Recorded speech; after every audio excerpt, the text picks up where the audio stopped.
je suis Kenaï Chassi. Euh, j'ai eu différentes casquettes tout au long de ma carrière et de ma vie d'adulte, mais je me présente depuis quelques années comme une productrice de contenu culturel et comme une commissaire d'exposition. Depuis quelques années, je travaille sur un projet de recherche curatoriale qui s'intitule le Survival Kit, qui questionne en réalité l'histoire de l'art contemporaine sénégalaise. Et dans ce contexte-là, j'ai voulu, après presque 3 ans, solliciter l'Institut français à travers la résidence La Villane d'Art pour pouvoir avoir un temps dédié à l'écriture, qui me permette de rassembler en réalité tout ce que j'ai cumulé comme recherche, comme contenu, etc. durant ces années, et commencer à rédiger à la fois le film, parce que le Survival Kit, c'est un film, mais aussi le booklet qui va se présenter comme un magazine, un magalogue. Et du coup, cette résidence m'a permis de faire ça. C'était vraiment l'objectif de ma venue à Saint-Louis. Ma résidence s'est articulée en 2 semaines, donc c'était très court. Je suis aussi une maman, donc je ne pouvais pas malheureusement rester plus longtemps en résidence. Donc j'ai dû articuler mon travail de façon à avoir en fait des journées très pleines, prolifiques si je puis dire, pour avoir le temps en réalité de mettre à bout les choses. Et du coup, j'ai eu quand même quelques jours au début pour me remettre dans ce projet-là, avoir une espèce de lecture globale de tout ce que j'avais accumulé. Et puis après ça, j'ai commencé à écrire et à mettre en forme les idées, les étapes, et aussi à traverser les âges, parce que cette recherche démarre en 1960 et va jusqu'en 1990.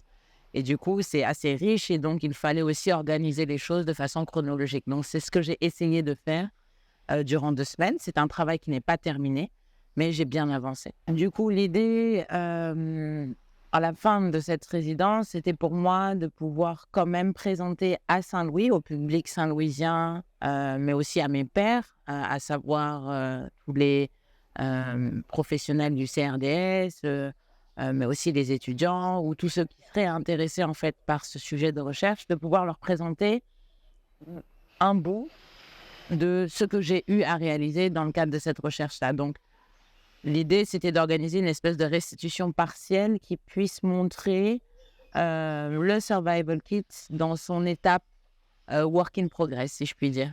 Et donc, nous faisons une restitution dans ce contexte-là au CRDS. C'était important pour moi de le faire au CRDS parce que c'est le centre de documentation et de recherche du Sénégal et de la Mauritanie. Et donc, pour moi, c'était vraiment revenir à la maison mère, à la source, pour pouvoir présenter finalement ce travail qui est, je le rappelle, inachevé. Après cette étape saint-louisienne, l'objectif pour moi, c'est de continuer en fait l'écriture, la mise en forme, de pouvoir aussi finaliser la collecte, parce qu'en réalité, j'ai encore quelques interviews à faire. Et puis, le projet Survival Kit a pour ambition d'être présenté à la Biennale de Dakar. Donc ça va être la grosse présentation, entre guillemets, durant cet événement important de l'agenda culturel sénégalais. Et l'idée, c'est qu'après ça, le Survival Kit reparte dans les pays que j'ai eu à traverser durant mes recherches. Donc, nous présenterons le Survival Kit en Allemagne avec le partenariat et l'appui de l'institution IFA.